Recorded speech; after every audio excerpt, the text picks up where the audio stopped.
Aujourd'hui, nous vous invitons à découvrir le témoignage de Rayana, une ancienne hiteuse et depuis tout récemment notre représentante en Côte d'Ivoire.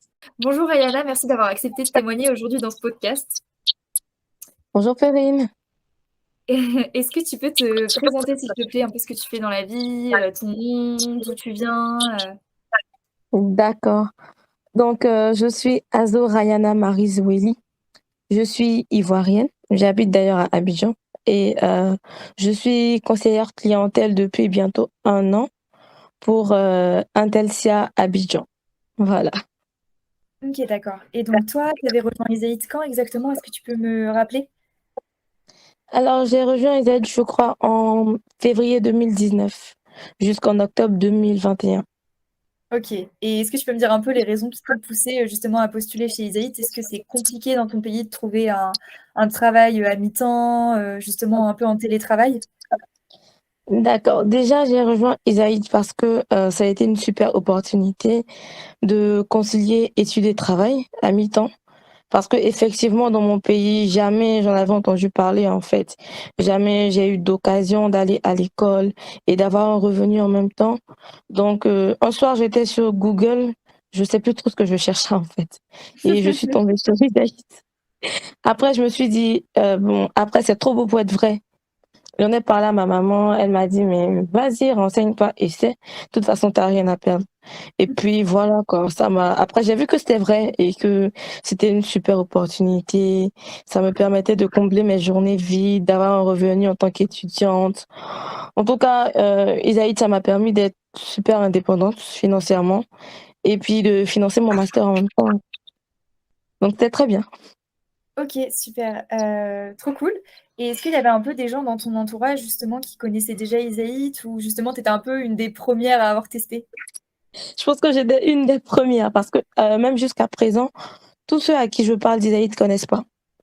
Au Ok, travail, avec mes amis, personne ne connaît Isaïd en fait. Je leur en parle d'accord. tout le temps, mais ils connaissent pas. Ok, je vois.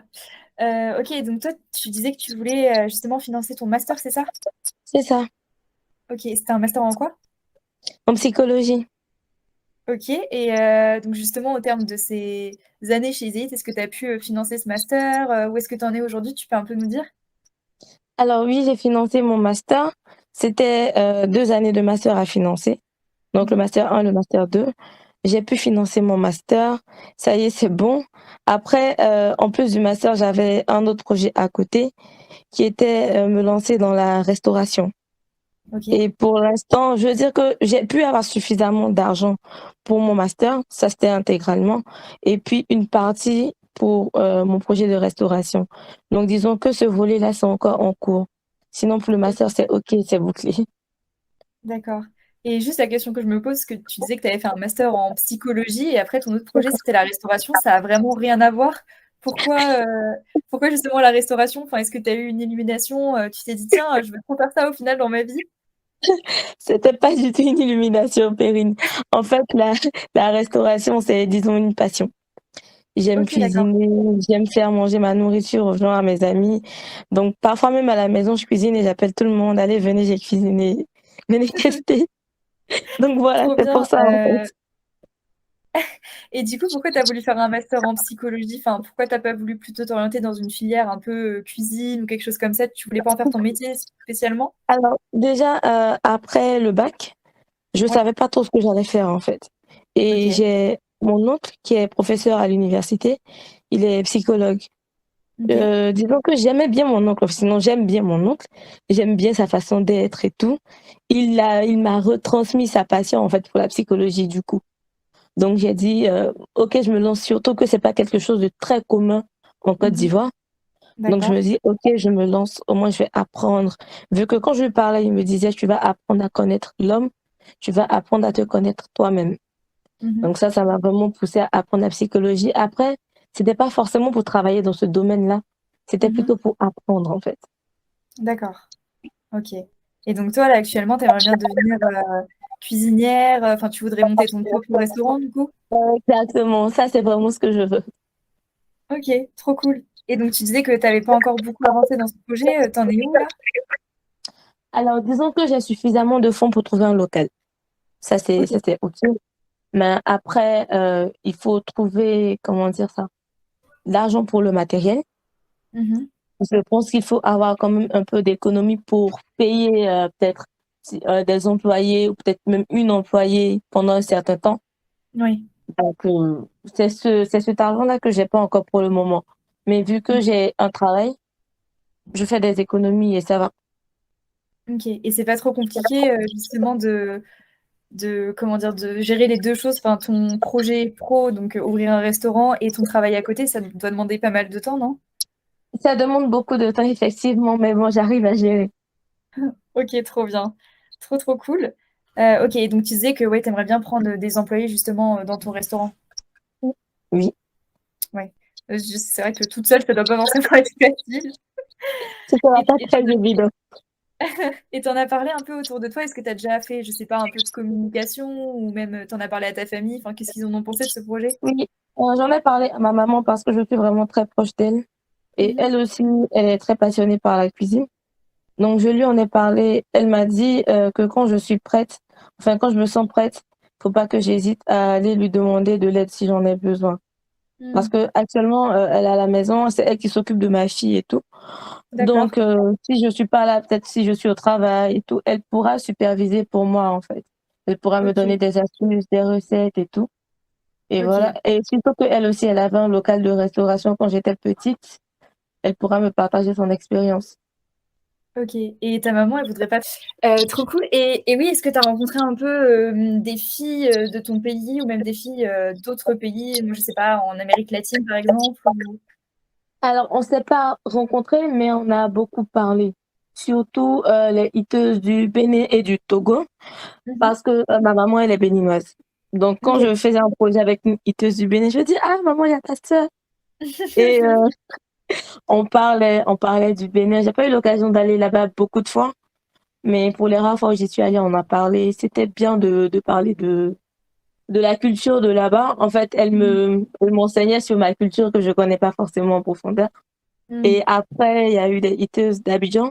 On s'est pas Mmh. vues, mais je les ai guidées sur OK. les documents administratifs parce que je crois que j'étais la première, en fait, à avoir fait Mmh. mon certificat de travailleur indépendant. Du coup, OK, j'ai pu d'accord. les guider et on a beaucoup parlé. OK et tu leur parles encore à ces personnes-là? Alors, on a recommencé à parler, en fait, justement dans le cadre, de mon poste d'ambassadeur, on a recommencé à parler. Sinon, avant Mmh. ça, on parlait pas. On n'avait pas nos numéros, en fait. On parlait que sur OK. Messenger. D'accord, ça marche. Alors juste pour, recontextualiser un peu, oui, du coup, donc toi, tu as fini chez les il y a quelque temps maintenant, mais maintenant, justement, tu as été, enfin, embauché, si je puis dire, en tant qu'ambassadeur pour Isaïd. Donc c'est, en gros un représentant légal d'Isaïd, sur place qui va aider les eaters, pour les papiers administratifs, pour leur suivi de leur projet, enfin un peu les suivre, quant à leurs difficultés qu'ils pourraient avoir et organiser des rencontres. Donc ça, c'est top et tu as commencé il y a à peu près un mois maintenant, non? C'est ça? C'est ça, au revoir. OK, et est-ce que tu enfin, qu'est-ce que tu peux nous dire à propos de ça? Parce que c'est pas très, très long, un mois, mais est-ce que tu as déjà des choses à nous partager à propos de ça? Quelque chose quand même. Donc, comme je disais, je débute à peine. Je suis encore dans mon premier mois à ce poste-là. Donc déjà, j'ai été surprise et surtout très honorée que, Isaït me fasse confiance pour ce poste. Parce que après octobre 2021, je me disais: «Bon, Isaït, la page est tournée, quoi». Mmh. Mais ça m'a fait très plaisir et après, j'ai créé un groupe WhatsApp Mmh grâce mh. au numéro que tu m'as donné, Perrine. Donc j'ai Mmh. créé un groupe WhatsApp, les filles, elles attendaient, elles étaient très, très, très contentes d'avoir ce groupe-là. Mmh. Donc, elles m'ont fait part de leurs différentes préoccupations, les préoccupations administratives et tout. Je les ai Mmh. aidées et on s'est entraidées, en fait. Parce qu'il y a eu des nouveautés et des améliorations. Et il y a Oui. certaines hiteuses qui ont pu me partager aussi ces informations-là. Donc, le groupe, il était accueilli avec beaucoup d'entrain.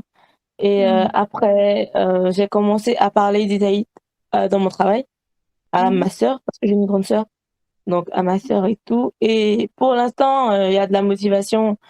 Il y a des J'attends d'organiser, en fait, une sorte de petite réunion chez moi Mmh mh. avec, des gens qui seraient intéressés par Isaïe pour justement mieux leur en parler.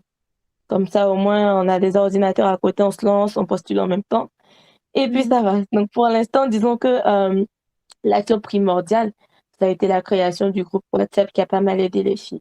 Mmh. Mais c'est vrai qu'en Côte d'Ivoire, il y a pas forcément une grande communauté de hiteuses. Il y en a à peu près une dizaine, si je me trompe pas. Donc c'est vrai que c'est pas encore Oui, beaucoup, mais à peu près. justement, avec toi, on va pouvoir développer cette communauté, en Côte d'Ivoire, donc c'est trop bien.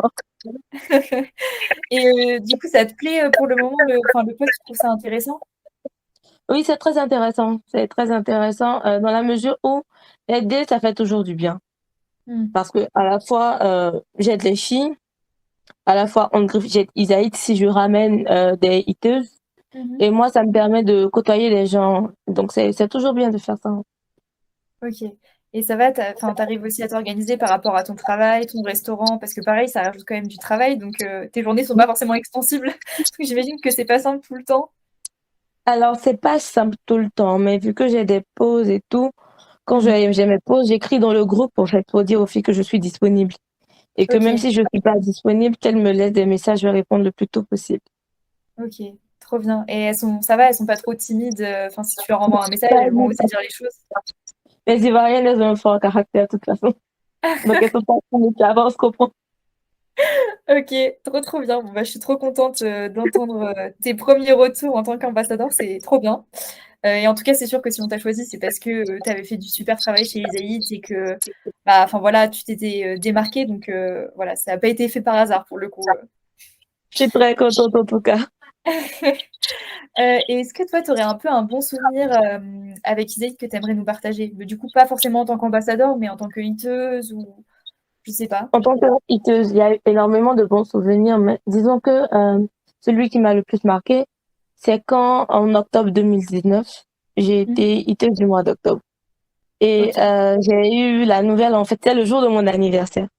Donc, je suis Oh! allée sur la plateforme et que je vois que je suis hiteuse. Je me suis dit, oh là, ça c'est mon plus beau cadeau d'anniversaire. Et après, il y a eu la vidéo de tout le monde pour me féliciter. Et les mois d'après, en fait, je suis restée en top hiteuse sur la plateforme. OK, Du coup, c'était ouais. très bien.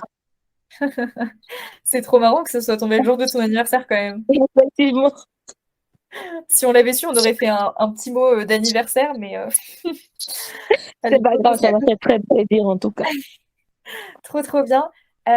Et enfin un peu pour conclure, qu'est-ce que toi tu souhaiterais dire à une femme qui aimerait rejoindre la communauté des Eaters? Enfin un petit mot d'encouragement, un conseil à lui donner, je sais pas?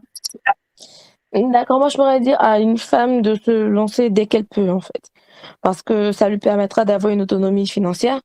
Mmh mh. Par ricochet, beaucoup de fierté, parce que c'est ce que moi j'ai ressenti, beaucoup de fierté. En plus de ça, elle va faire partie d'une communauté solidaire qui Mmh mh. soutient l'autonomisation de la femme. C'est un terme qui est primordial maintenant en fait. Mmh. Et je lui dirais qu'elle a tout à gagner en fait, autant intellectuellement que financièrement. Isaïe, en gros, c'est une opportunité en or, donc autant en profiter tant qu'on peut. Super. Est-ce qu'il y a une dernière chose que tu souhaiterais rajouter avant qu'on termine ce podcast ou c'est bon? Alors c'est bon, je suis très contente d'être ambassadeur, de collaborer de nouveau avec Isaïe, ça j'en suis très fière. Bah, merci beaucoup Rayana. Je t'en prie, Perrine.